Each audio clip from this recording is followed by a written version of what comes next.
Baik, Assalamualaikum warahmatullahi wabarakatuh. Perkenalkan, kami dari kelompok 14.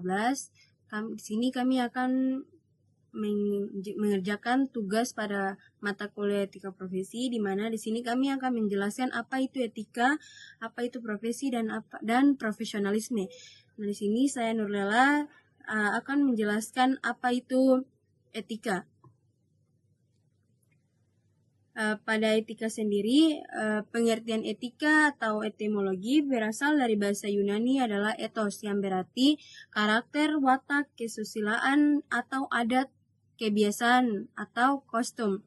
Nah, sebagai suatu subjek, etika akan berkaitan dengan konsep yang dimiliki oleh individu ataupun kelompok untuk menilai apakah tindakan-tindakan yang telah dikerjakan itu salah atau benar, baik atau buruk.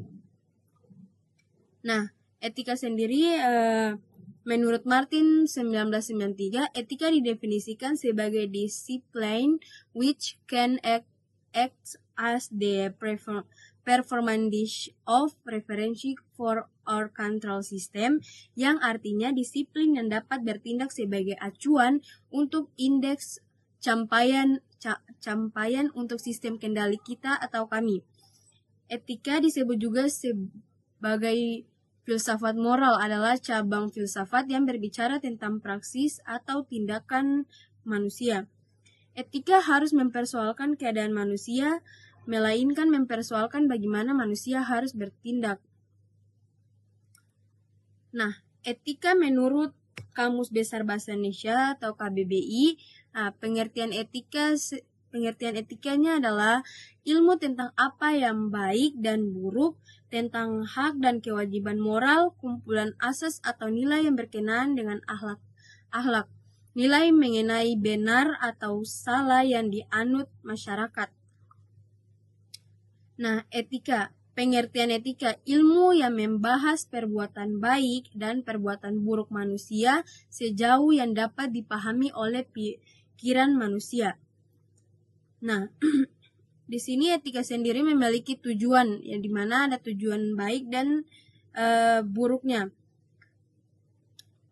Yaitu tujuan mempelajari etika yaitu dapat untuk mendapatkan konsep yang sama mengenai penilaian baik atau buruk bagi semua manusia dalam ruang dan waktu tertentu.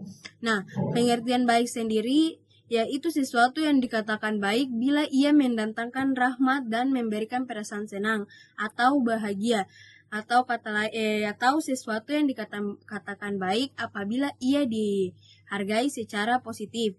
Nah, pengertian buruknya sendiri yaitu segala yang tercela. Perbuatan buruk berarti perbuatan yang bertentangan dengan norma-norma masyarakat yang berlaku. Mungkin itu saja pengertian etika atau penjelasan etika dari saya. Selanjutnya pada profesi dan profesionalisme akan dijelaskan oleh rekan-rekan saya. Assalamualaikum warahmatullahi wabarakatuh. Perkenalkan, saya Nafisa Cahya Humairah dengan NPM 073523111024. Di sini saya akan menjelaskan sedikit tentang profesi. Di dunia pakar belum ada kata sepakat mengenai pengertian profesi, karena tidak ada standar pekerjaan atau tugas yang bagaimana yang bisa dikatakan sebagai profesi. Ada yang mengatakan bahwa profesi adalah jabatan seseorang, walau profesi tersebut tidak bersifat komersial. Secara tradisional, ada 4 profesi yang sudah dikenal di dunia, yaitu kedokteran, hukum, pendidikan, dan kependetaan atau pemuka agama. Menurut artikel dalam International Encyclopedia of Education, ada 10 ciri khas dari suatu profesi, yaitu yang pertama ada suatu bidang pekerjaan yang terorganisir dari jenis intelektual yang terus berkembang dan diperluas. Yang kedua, suatu teknik intelektual. Yang ketiga, penerapan praktis dari teknik intelektual pada urusan praktis. Yang keempat, suatu periode panjang untuk pelatihan dan sertifikasi.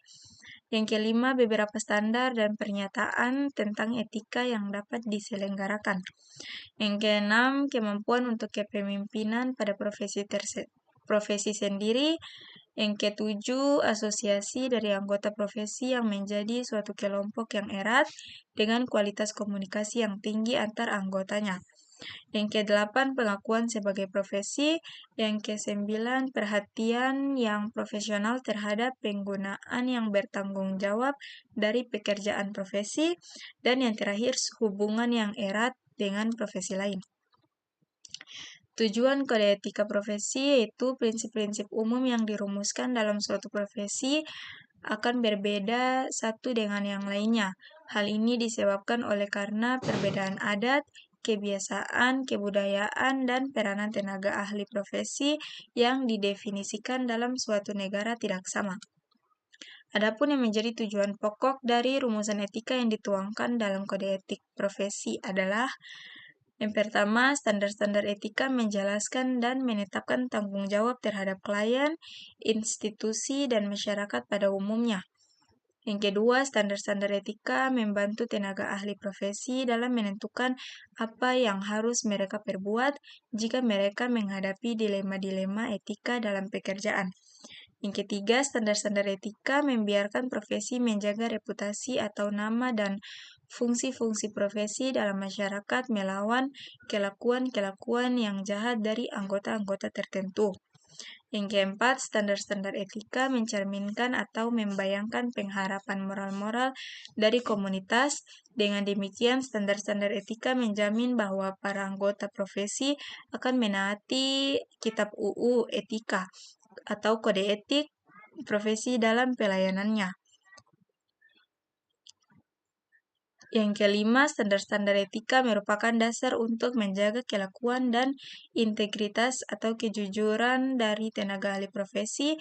Dan yang keenam atau yang terakhir, perlu diketahui bahwa kode etik profesi adalah tidak sama dengan hukum atau undang-undang. Seorang ahli profesi yang melanggar kode etik profesi hanya akan menerima sanksi atau denda dari induk organisasi profesinya. Sekian dari saya, terima kasih. Sebelumnya, Assalamualaikum warahmatullahi wabarakatuh. Saya Laudean Riansa dengan NPM 148 dari kelas 4 IF 3. Nah, di sini saya akan membawakan materi mengenai profesionalisme. Sebelum itu, kita harus mengetahui apa itu profesionalisme.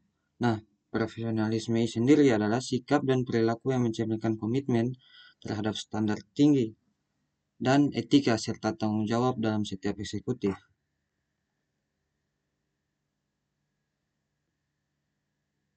Nah, kemudian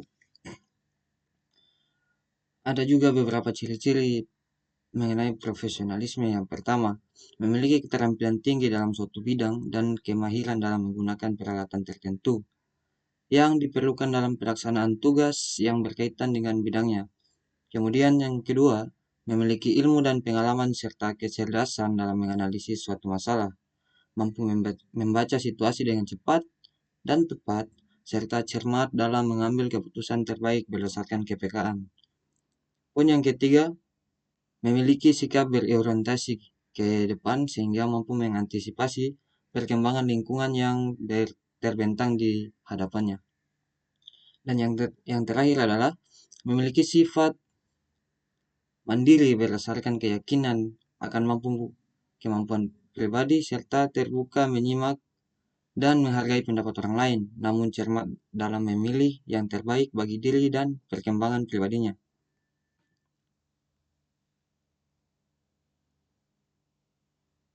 Nah, seberapa penting sih profesionalisme itu sendiri?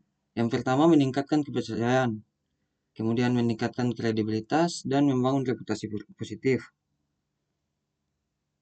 lalu menciptakan hubungan yang kuat baik dalam dunia kerja maupun dunia kuliah. Dampak pada kinerja. Profesionalisme berkontribusi pada peningkatan kerja tim dan individu.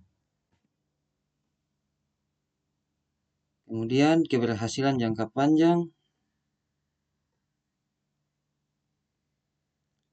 Nah, eh, apa sih dampak dari kurangnya profesionalisme seseorang?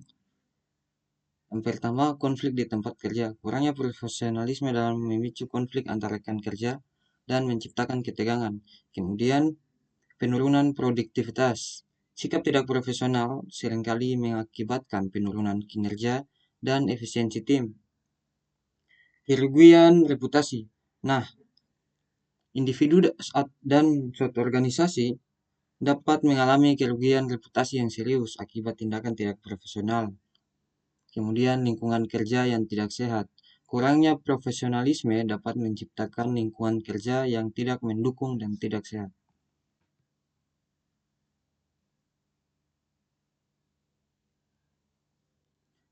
Nah, ada 3 langkah untuk membangun profesionalisme.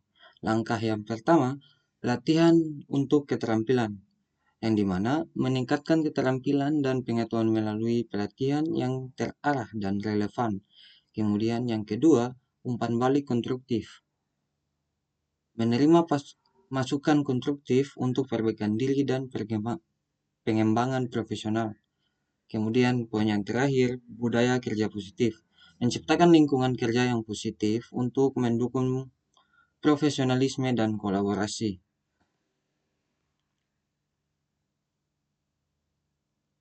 Nah, masuk pada kesimpulan. Kesimpulan dari apa itu profesionalisme?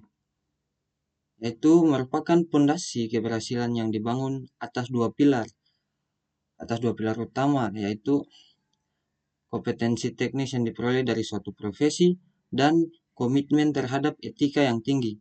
Jadi dia berkaitan dengan etika dan juga profesi. Dengan demikian, seorang profesional tidak hanya menguasai keahlian di bidangnya, tetapi juga menerapkan prinsip-prinsip moral dalam setiap tindakannya, menghasilkan kinerja yang unggul, terpercaya, dan bereputasi baik, baik bagi dirinya sendiri maupun organisasinya. Ya, itulah kesimpulan dari materi yang saya bawa